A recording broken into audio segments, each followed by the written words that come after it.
for Hegel, if you read him closely and observe how, sorry for this abstraction, a typical dialectical process goes, at the end it's not totale Aufhebung. As Ruda puts it, it's not Aufhebung, it's Entlassen. At the end, you return to some mediated immediacy.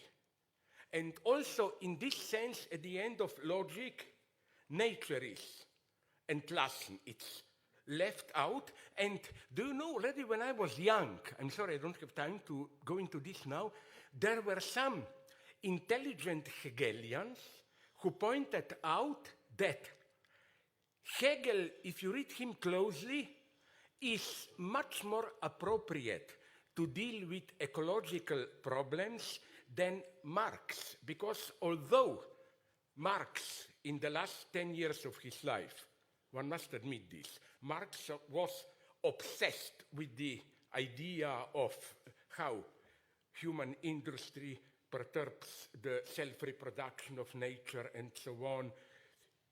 But nonetheless, his basic vision is that of human productive power, which tries to mediate, incorporate what is naturally given.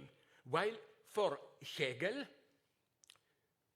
the idea is precisely that when we are in the absolute idea, you leave the other alone.